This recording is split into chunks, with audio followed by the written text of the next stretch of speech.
Hello my dear students, welcome back to a new session of editorial analysis. हमेशा की तरह हम शुरू करेंगे अपना सेशन वोकैबुलरी से।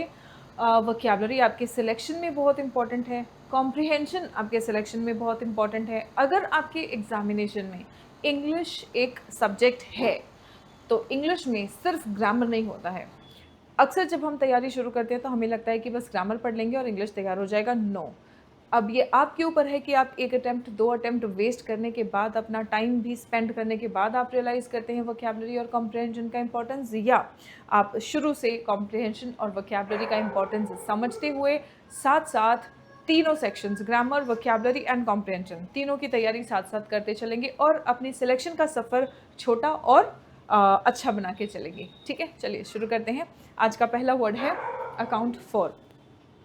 अकाउंट, इस वर्ड का आप मुझे पार्ट ऑफ स्पीच बताएंगे।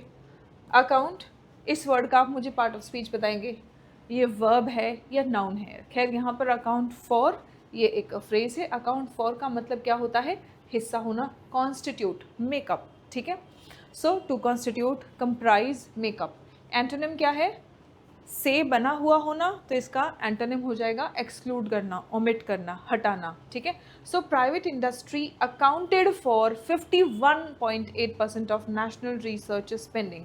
यानी कि नेशनल रिसर्च स्पेंडिंग को अगर हम पूरी तरीके से देखेंगे तो उसमें 51% किससे है? 51.8% आया है प्राइवेट इंडस्ट्री से। अकाउंटेड फॉर मतलब इट इंक्लूडेड। ठीक है ना। पर्पटेड, पर्पटेड का मतलब क्या होता है? हमें पर्पस आज तक पता था, है ना, पर्पस पता था, अब ये आ गया पर्पटेड। पर्पस हमें पता था, पर्पटेड। पर्पटेड का मतलब क्या है? कथित। हम कहते हैं ना अलेजेड, कथित, पर्पटेड, जैसा कहा जा रहा है। ठीक है, सो जैसा माना जा रहा है, दैट्स इट।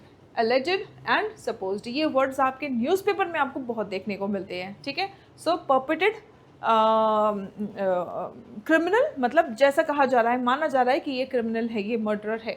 ठीक है, और ये थीफ है। So purported. Claimed to be true, claimed दावा किया जा रहा है या नहीं, वो ट्रू नहीं है, it is said to B.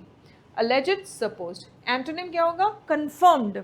यहाँ कहा जा रहा है ना, कंफर्म नहीं है, तो उसका एंटोनिम या तो बनेगा कंफर्म्ड या फिर बनेगा जेन्युइन। ठीक है, चलो। The purported investments also look healthy, कह रहे हैं कि जो इन्वेस्टमेंट्स आए हैं, कहा जा रहा है जो इन्वेस्टमेंट आए हैं वो हेल्दी लग रहे हैं, दे लुक हेल्दी। ठीक है, corpus, corpus this is a verb. Okay, नहीं, हम इसको यस V3 फॉर्म में इसको कह सकते हैं। ठीक है, हाँ V3 फॉर्म, क्योंकि ये क्वालिटी बताएगा। Corpus, corpus is a noun. ठीक है, corpus is a noun. A fund set aside, corpus का मतलब क्या होता है? फंड, रिजर्व, है ना, तो फंड या रिजर्व को हम कॉपस कह सकते हैं, राइट। अच्छा, डेड बॉडी को क्या कहते हैं? ये तो कॉपस है। ठीक है, डेड बॉडी को क्या कहते हैं और एनिमल डेड बॉडी को क्या कहते हैं? दोनों वर्ड्स आप मुझे कमेंट करके बताएंगे। ठीक है, so fund and reserve. Antonym क्या है? डेट या फिर लाइबिलिटी। यहाँ पे हमारे पास फंड है, हमने कॉपस बना रखा है ना। जैसे ही बच्चा पैदा होता है, घर में बेटी है तो बेटी के शादी के लिए पैसा इकट्ठा करना शुरू कर देते हैं माँ बाप, है ना, कॉपस, राइट। बेटा है तो बेटी की पढ़ाई लिखाई के लिए इकट्ठा करना शुरू कर देते हैं। At least it use to happen. अब तक तो होता ही था ऐसा, है ना, बट अब yes, as you have Beti Padhao, है ना, तो ये आंदोलन अब थोड़ा सा मजबूत हो गया है। And yes, people are educating their girl children also, but well. So जो पैसा इकट्ठा करते हैं, जो फंड या रिजर्व बनाते हैं, उसको हम क्या कह सकते हैं? कॉपस। ठीक है, उसे क्या कह सकते हैं? कॉपस। डेट, इसको डेप्ट नहीं कहेंगे, हम कैसे बोलते हैं? कर्ज। ठीक है, ये तो हमने सेविंग इकट्ठी कर रखी है, फंड है, रिजर्व है ना। और जो कर्ज में जाते हैं, फंड नहीं इकट्ठा किया तो कर्ज लेना पड़ जाता है, या तो बेटे की पढ़ाई के लिए, बेटी की शादी के लिए, है ना। सो डेट या फिर liability, it's not dept, it's debt, debt या फिर लाइबिलिटी। ठीक है, चलिए। Now which word means claimed to be true but not yet proven, कहा जा रहा है, माना जा रहा है, लेकिन अभी साबित नहीं हुआ है। किस शब्द का मीनिंग है ये? कॉपस, पर्पटेड या फिर अकाउंट फॉर? कमेंट करके बताएंगे। कॉपस, पर्पटेड या फिर अकाउंट फॉर। कॉपस का तो मतलब होता है फंड, हमने इकट्ठा किया है पैसा, है ना। Purported is the answer. Account for का मतलब क्या हुआ है? इंक्लूड करना, अकाउंट फॉर मतलब इंक्लूड करना, right. Now sophisticated, sophisticated, sophisticated verb का V3 फॉर्म, ठीक है। इसका मतलब क्या है? हाईली एडवांस्ड, ठीक है। सोफिस्टिकेटेड मतलब हाईली एडवांस्ड, रिफाइंड। एंटोनिम क्या बन जाएगा? सिंपल या फिर basic. Its capacity for sophisticated manufacturing, है ना। Its capacity for sophisticated manufacturing मतलब मैन्युफैक्चरिंग, कैसी मैन्युफैक्चरिंग? एडवांस्ड या फिर रिफाइंड मैन्युफैक्चरिंग की आप बात कर रहे हैं। Now Reliance, ANCE ending word, ANCE ending words क्या होते हैं? नाउन्स होते हैं, ठीक है। इसका वर्ब फॉर्म क्या होगा? इसका वर्ब फॉर्म क्या होगा? रिलाई। वर्ब फॉर्म क्या हो गया? रिलाई। अच्छा, इसका एडजेक्टिव फॉर्म क्या होगा? रिलायबल, है ना। एडजेक्टिव फॉर्म क्या होगा? रिलायबल। रिलायंस, रिलाई, रिलायबल, ठीक है। सो रिलायंस का मतलब क्या है? निर्भरता। रिलाई करना मतलब निर्भर होना। रिलायंस मतलब कितना विश्वसनीय है। नाउ डिपेंडेंस और ट्रस्ट इसका सिनोनिम हो जाएगा। एंटोनिम क्या हो जाएगा? इंडिपेंडेंस, यानी कि उस पर निर्भर नहीं है, या फिर सेल्फ रिलायंट है ना।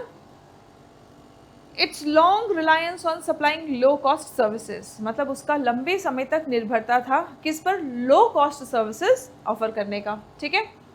The next one, bolster, this is a verb, ये एक वर्ब है, बोल्स्टर। इसका मतलब क्या होता है? मजबूत बनाना, सपोर्ट करना, स्ट्रेंथन करना, ठीक है। स्ट्रेंथन और रीइंफोर्स, स्ट्रेंथन करना, रीइंफोर्स करना। स्ट्रेंथन ये वर्ड जो है ना, ये एक वर्ब है। क्या आप मुझे बता सकते हैं कि इसका नाउन फॉर्म क्या होगा? और क्या आप मुझे बता सकते हैं कि इसका एडजेक्टिव फॉर्म क्या होगा? चलिए फटाफट कमेंट करके बताइए। स्ट्रेंथन एक वर्ब है, स्ट्रेंथन का नाउन फॉर्म क्या है और स्ट्रेंथन का एडजेक्टिव फॉर्म क्या है? कमेंट करके बताएंगे फटाफट से, ठीक है। नाउ एग्जाम्पल देखते हैं। Private R&D, research and development spends should be used to bolster manufacturing. कह रहे हैं कि प्राइवेट R&D फंड्स जो आ रहे हैं इनका प्रयोग किया जाना चाहिए मैन्युफैक्चरिंग को मजबूत बनाने के लिए, मैन्युफैक्चरिंग को बोल्स्टर करने के लिए, ठीक है। Which word means to strengthen और सपोर्ट? सोफिस्टिकेटेड का तो मतलब होता है हाईली एडवांस्ड, रिफाइंड। रिलायंस का मतलब होता है निर्भरता। बोल्स्टर है आपका आंसर, बोल्स्टर है आपका आंसर। चलो, एट्रीब्यूट, ये एक नाउन की तरह भी काम कर सकता है और ये एक वर्ब की तरह भी काम कर सकता है, ठीक है।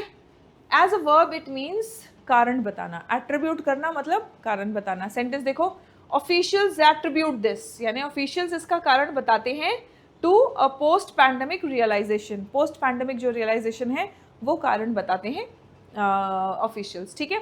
So ascribe as a verb इसका मीनिंग है, एज अ नाउन इसका मीनिंग होता है क्वालिटी, कैरेक्टरिस्टिक, ठीक है। एज अ नाउन इसका मीनिंग होता है quality, characteristic. As a verb इसका मीनिंग है क्रेडिट देना, ठीक है, कारण बताना, एस्क्राइब करना।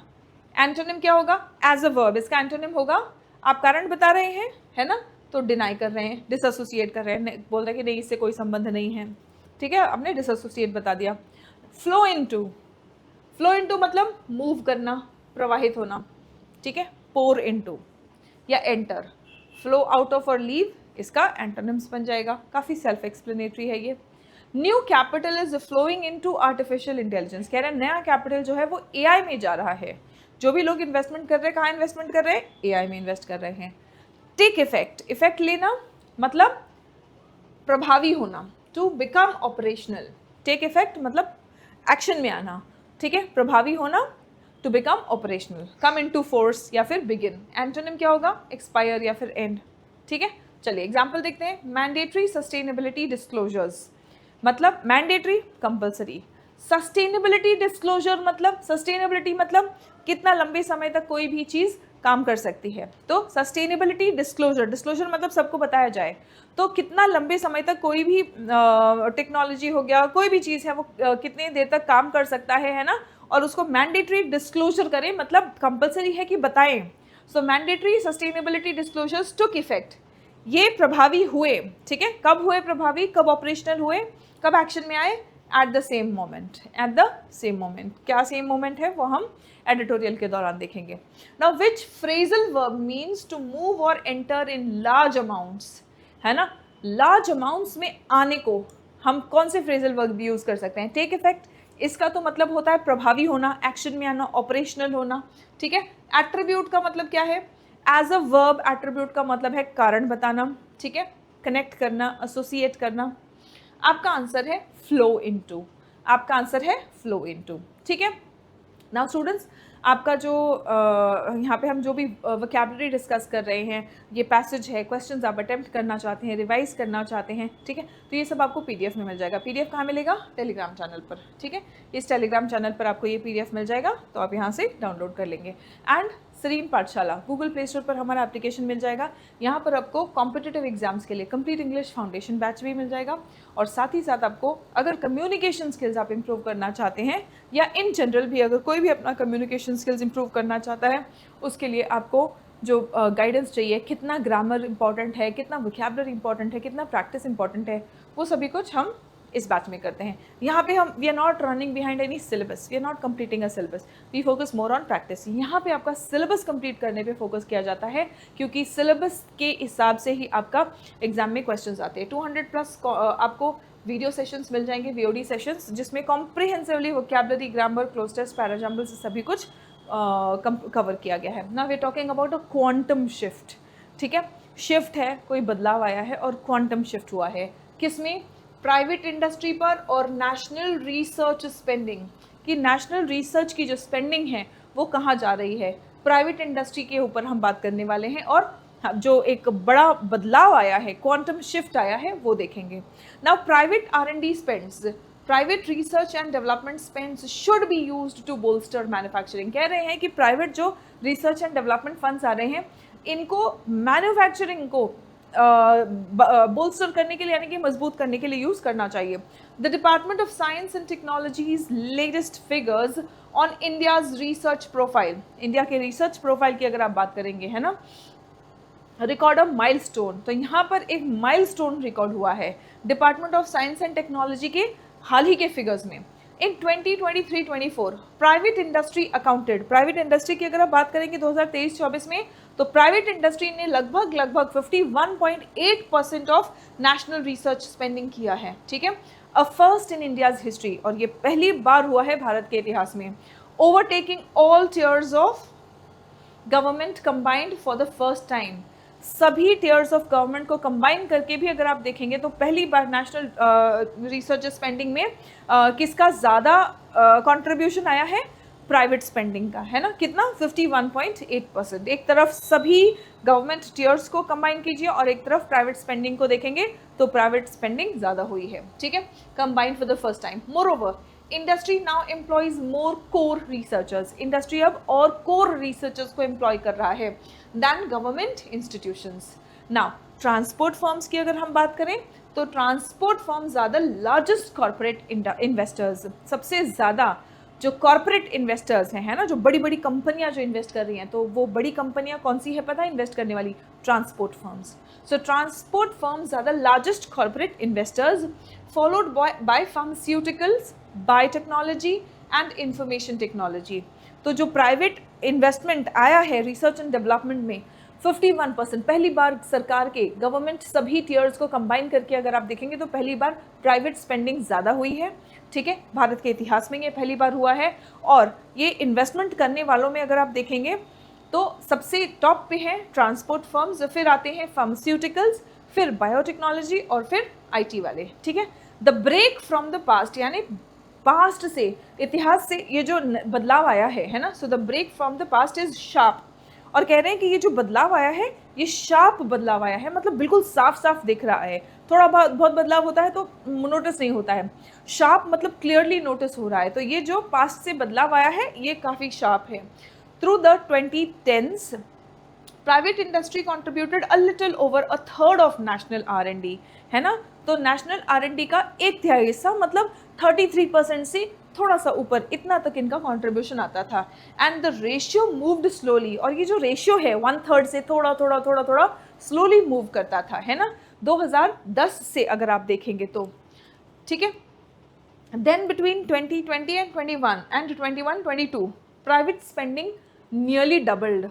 अब 2021 और 22 तक अगर आप देखेंगे तो प्राइवेट स्पेंडिंग जो है वो लगभग डबल हो गया।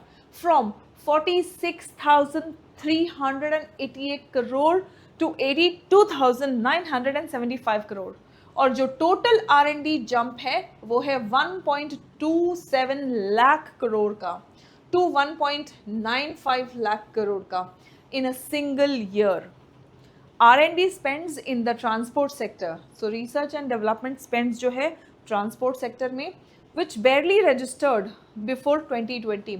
2020 के पहले मुश्किल से ही, barely मतलब ना के बराबर रजिस्टर होता था ट्रांसपोर्ट की रिसर्च एंड डेवलपमेंट स्पेंड्स, ठीक है। और इन्होंने रफली मतलब मोटा मोटा लगभग ट्रिपल कर दिया है, हैज रफली ट्रिपल्ड एंड लीड्स द ट्रायम्विरेट मतलब तीन मूर्ति, तीन चीज़ों का जो समूह होता है हम उसको कहते हैं ट्रायम्विरेट, ठीक है। और ये इस ट्रायम्विरेट को लीड कर रहा है, that include biotechnology and IT. तीन लोगों ने मिलके ज़्यादा प्राइवेट स्पेंडिंग जो फंड है रिसर्च एंड R&D का जो स्पेंडिंग है उसको बढ़ाया है, राइट। तो सबसे पहले है ट्रांसपोर्ट, फिर उसके बाद में बायोटेक्नोलॉजी, फिर उसके साथ में एक्चुअली फार्मास्यूटिकल्स है और आईटी भी है, लेकिन यहाँ पे ट्रायम्विरेट की अगर जो बात कर रहे हैं, जिस ट्रायम्विरेट की बात कर रहे हैं वो है बायोटेक्नोलॉजी, ट्रांसपोर्ट और आईटी। इन तीनों में सबसे ज़्यादा किसने किया है? लीडिंग, इसीलिए कह रहे हैं लीडिंग द ट्रायम्विरेट, ठीक है। That are counted among India's most research intensive industries. और वैसे भी इन तीनों को, ट्रांसपोर्ट को, बायोटेक्नोलॉजी और आईटी को रिसर्च इंटेंसिव इंडस्ट्री कहा जाता है, ठीक है। क्या कहा जाता है इनको? Research intensive industry. Officials attribute, यानी कि ऑफिशियल्स कारण क्या बता रहे हैं, क्या एट्रीब्यूट कर रहे हैं? This to a post pandemic realisation. अब ऑफिशियल्स कह रहे हैं ऐसा क्यों हुआ कि पैंडेमिक के बाद लोगों को एहसास हुआ, रियलाइज हुआ, उनकी आंखें खुली कि नहीं हमें रिसर्च पे स्पेंड करना पड़ेगा, है ना। Officials attribute this to a post pandemic, मतलब पैंडेमिक के बाद वाले जो आंखें खुलना, realisation that research is essential. उन्हें पैंडेमिक के बाद पता चला कि रिसर्च जो है वो कॉम्पिटिटिवनेस, मतलब अपनी जो क्वालिटी है ना, वो बनाए रखने के लिए हमें रिसर्च पे स्पेंड करना, रिसर्च में आगे रहना ज़रूरी है। That may be a part of the story.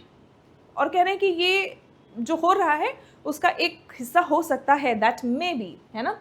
The पर्पटेड investment, पर्पटेड मतलब कथित, जो कहा जा रहा है, अभी पता नहीं है, कंफर्म नहीं है, लेकिन जो कहा जा रहा है, जो दावा किया जा रहा है, वो investment for 23 to 25 also look healthy. कह रहे हैं कि ये इन्वेस्टमेंट हेल्दी भी लग रहा है, but a change concentrated in 1 year looks less like a shift in corporate behavior and more like a change in what is counted, ठीक है।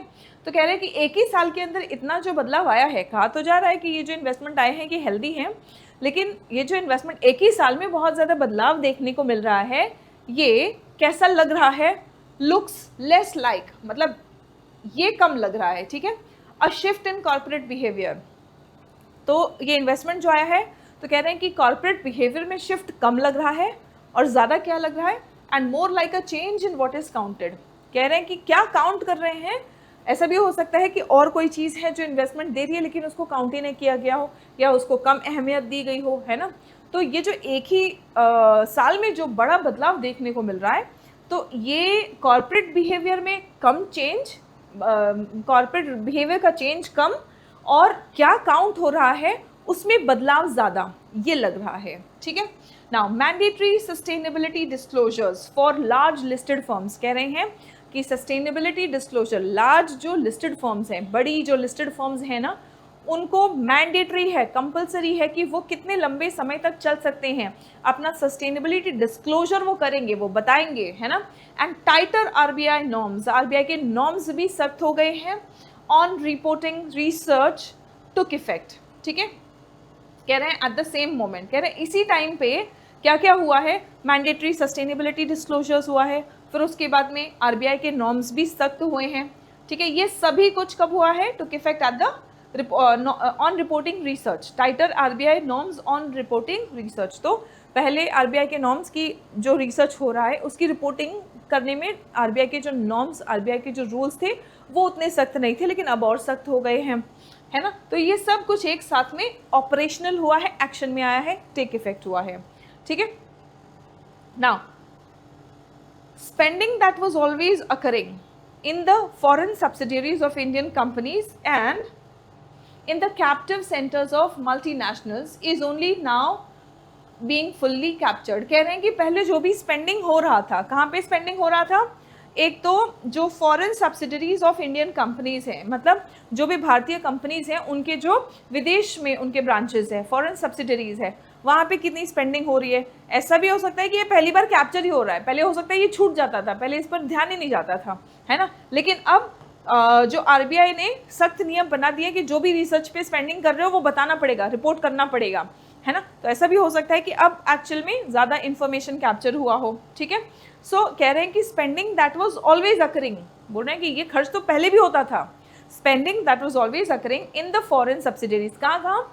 Foreign subsidiaries of Indian companies, भारतीय कंपनियों के जो फॉरेन ब्रांचेस हैं, and in the captive centres of multinationals, multinationals के भी जो कैप्टिव सेंटर्स हैं, इन सभी जगह पे जो स्पेंडिंग हो रही है वो is only now being fully capture. कह रहे हैं कि अब ये पूरी तरीके से कैप्चर हो रहे हैं। सम ऑफ द सर्ज, सर्ज मतलब इंक्रीज, कुछ इंक्रीज जो आया है, in other words reflects better measurement rather than more money. कह रहे हैं कि ये जो इंक्रीज हमें देखने को मिला है ना, ऐसा भी हो सकता है कि अब ये प्रॉपरली काउंट हो रहे हैं, अब ये प्रॉपरली रिपोर्ट हो रहे हैं।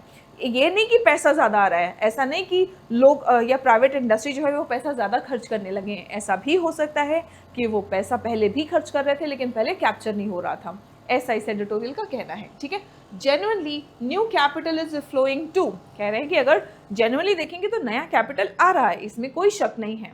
Genuinely new capital is flowing to into artificial intelligence, chip design and semiconductor fabs, though much of that is still infrastructure building and may not yet belong in the R&D column। कह रहे हैं कि capital तो आ रहा है लेकिन AI में, chip design में, सेमीकंडक्टर फैब्स में, ठीक है। और ये सब क्या है? सेमीकंडक्टर फैब्स है या लैब्स है, पता नहीं, ये थोड़ा सा चेक करना पड़ेगा कहीं ये टाइपिंग एरर ना हो, ठीक है। बट जो भी है आप इसको देख सकते हैं, ठीक है। दो much of this is still infrastructure, लेकिन ये स्पेंडिंग को हम क्या कहेंगे, ये इंफ्रास्ट्रक्चर पे है, ये रिसर्च नहीं है, ठीक है। It's infrastructure building and may not yet belong in the R&D column. इसको रिसर्च एंड डेवलपमेंट कॉलम में इन्वेस्टमेंट हम नहीं काउंट कर सकते अभी फिलहाल। India's R&D stands eight 0.84% of GDP। India का R&D अगर आप देखेंगे तो 0.84% ऑफ GDP है, अगेंस्ट 2.58% फॉर चाइना। आप समझ सकते हैं कि चाइना अगर इतना ज़्यादा प्रोडक्शन कर रहा है ना, मैन्युफैक्चरिंग लीड कर रहा है, तो क्यों हम 0.84% अपनी GDP का 0.84% हम R&D में स्पेंड कर रहे हैं, और चाइना स्पेंड कर रहा है 2.58% ऑफ GDP। वहीं पर US क्या स्पेंड कर रहा है? 3.45% of the GDP।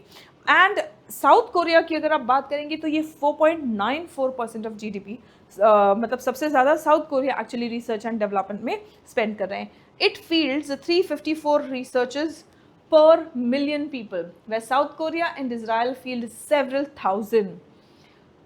The private sector's own priorities are a further reason for caution। कह रहे हैं कि प्राइवेट सेक्टर्स का जो खुद का प्रायोरिटीज है ये एक रीजन है कॉशन का, मतलब सावधान रहने के लिए ये कारण है। More was spent on advertising than on research in 2023-24। कह रहे हैं कि एडवर्टाइजिंग में ज़्यादा और रिसर्च पे कम खर्च हुआ है 2023-24 में। The shift will prove worthwhile, worthwhile मतलब अच्छा, ठीक है, फायदेमंद। तो ये जो बदलाव है ये फायदेमंद हो सकता है।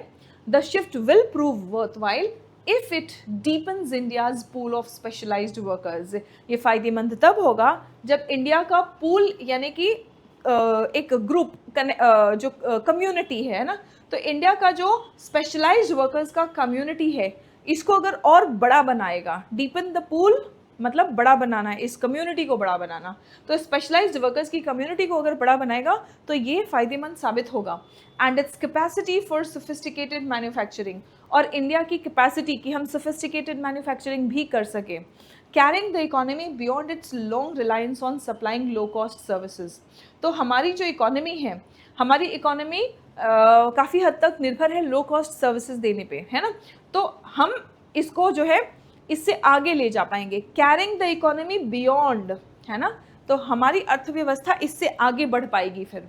Now that depends less on how spending is recorded than on how many researchers the country can train. ये सेंटेंस पढ़िए, बहुत ही प्यारा सा सेंटेंस है। ये किस चीज़ पर निर्भर करता है? कह रहे हैं कि देखो ये शिफ्ट जो देखने को मिला है ना, ये फ़ायदेमंद तो है अगर इंडिया की कम्युनिटी, स्पेशलाइज्ड वर्कर्स की जो कम्युनिटी है ये और बड़ी होती है, हम लोग जो है मैन्युफैक्चरिंग, सोफिस्टिकेटेड मैन्युफैक्चरिंग के लिए अपनी कैपेसिटी अगर बढ़ाएं, तो हम जो लो कॉस्ट, हमारी जो इकोनॉमी है लो कॉस्ट सर्विसेज देने की, इससे हम आगे बढ़ पाएंगे। ठीक है, अब ये कब हो पाएगा, ये इस पे नहीं डिपेंड करता कि कहाँ पे कितना खर्च हो रहा है, इसको गिनो, इस पे डिपेंड होगा। देखो that depends less on how spending is recorded. तो स्पेंडिंग तो हो रहा है, तो उसको बेटर रिकॉर्ड करने पे ये रिजल्ट नहीं आएगा। ये किससे रिजल्ट आएगा, then on how many researchers the country can train. हम कितने रिसर्चर्स को ट्रेन कर सकते हैं, हमारा देश कितने रिसर्चर्स को ट्रेन कर सकता है, इस पर डिपेंड करता है। कितना स्पेंडिंग पे आ रहा है, कितना स्पेंडिंग हो रहा है, कौन कर रहा है, इसको बेटर रिकॉर्ड करने से बेहतर ये रिजल्ट जो हम सोच रहे हैं कि हम लो कॉस्ट सर्विसेज देने से आगे बढ़े हमारी इकोनॉमी, हम सोफिस्टिकेटेड मैन्युफैक्चरिंग कर पाएँ, हमारा जो पूल ऑफ स्पेशलाइज्ड वर्कर्स है वो और बड़ा हो, ये सब कुछ तब होगा जब हमारे भारत का रिसर्चर्स को ट्रेन करने की कैपेसिटी बढ़े। ठीक है, द अनुसंधान नेशनल रिसर्च फाउंडेशन, द अनुसंधान national research foundation with a 50,000 crore corpus मतलब fund reserve, largely to be raised from private sources। ये ज़्यादातर, ये जो कॉर्पस है वो कैसे बनाया जाएगा, ज़्यादातर, not completely, largely, ज़्यादातर from private sources was created for precisely this purpose। ये जो फंड बनाया गया था ये प्रिसाइसली मतलब सटीक तरीके से इसी मकसद के लिए बनाया गया था।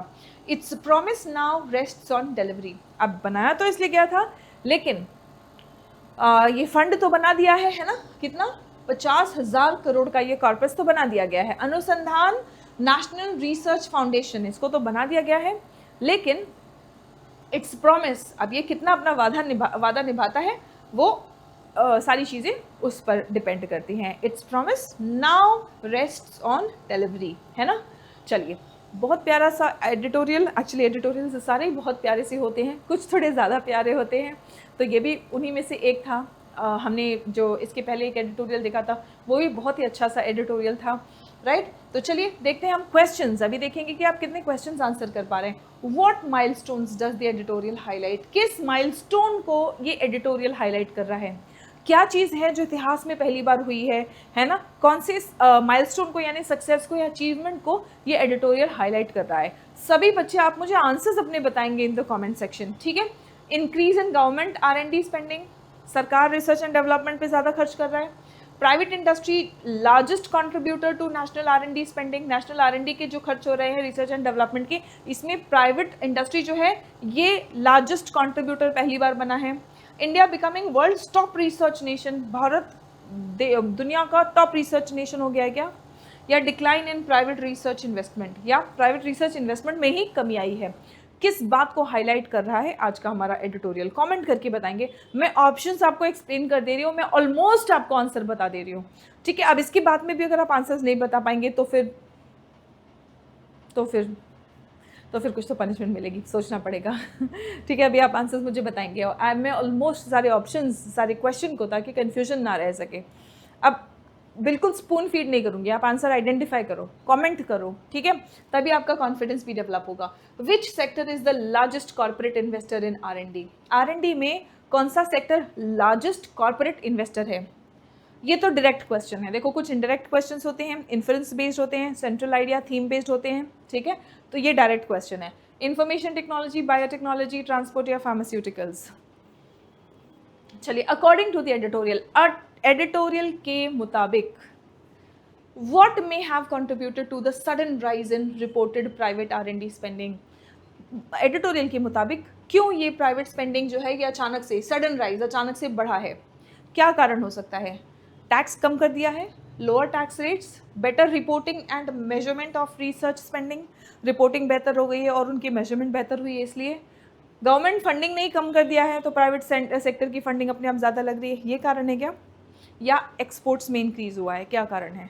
अकॉर्डिंग टू द एडिटोरियल, हमने एडिटोरियल बहुत अच्छे से पढ़ा है, बहुत अच्छे से समझा है ना, तो आप मुझे फटाफट से इसका आंसर बताएंगे, ठीक है। चलो, what is India's R&D expenditure as a percentage of GDP, percentage of GDP के हिसाब से इंडिया कितना खर्च करता है R&D में।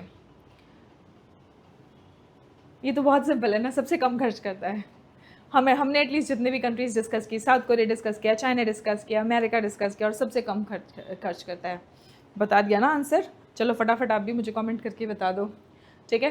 The last question for today, what is the central message of the editorial? Editorial का सेंट्रल मैसेज, मुख्य संदेश क्या है? Advertising is more important than research, research छोड़ो, एडवर्टाइज करो, क्या ये कह रहा है आज का एडिटोरियल हमारा? Private R&D spending should strengthen research talent and advanced manufacturing. Private research and development spending जो आ रहा है, इससे रिसर्च टैलेंट और एडवांस्ड मैन्युफैक्चरिंग ये मजबूत होना चाहिए। गवर्नमेंट को फंडिंग बंद कर देना चाहिए, गवर्नमेंट रिसर्च में तो पैसा बर्बाद हो रहा है, टैक्स का पैसा बर्बाद हो रहा है, तो गवर्नमेंट फंडिंग ही देना बंद कर दे। क्या ये मुख्य संदेश है हमारे आज के एडिटोरियल का? या India should reduce investment in technology, technology में इंडिया इन्वेस्टमेंट ही रिड्यूस कर दे? क्या मुख्य संदेश है आज के एडिटोरियल का, वो आप मुझे कमेंट करके बताएंगे। सोचने विचारने के लिए, food for thought. Should private companies lead India's research and development spending? क्या प्राइवेट कंपनीज को इंडिया के रिसर्च एंड डेवलपमेंट को स्पेंडिंग को लीड करना चाहिए? यस, यहाँ पे आपके पास कुछ की पॉइंट्स हैं। पॉज करिए वीडियो, यहीं पे रीड करिए इसे, अपना कुछ एक ओपिनियन बनाइए और इंग्लिश में उस ओपिनियन को एक्सप्रेस करने की कोशिश कीजिए, तभी आपकी राइटिंग स्किल्स भी इम्प्रूव होंगी। अगर आप किसी ऐसे एग्ज़ाम की तैयारी कर रहे हैं जहाँ पे answer writing is a part of your selection, then you should definitely give it a try. Start with 1 or 2 sentences. This will help you develop your opinions, which will be helpful in the interview phase of your selection, if at all you have interviews in your examination process, and it will also help you improve your writing skills, right? So that's it for today, students. See you in the next session. तब तक अपना ख्याल रखेंगे, स्वस्थ रहेंगे, मस्त रहेंगे। आज का सेशन कैसा लगा मुझे बताएंगे। मिलते हैं अगले सेशन में। जय हिंद एवरीवन।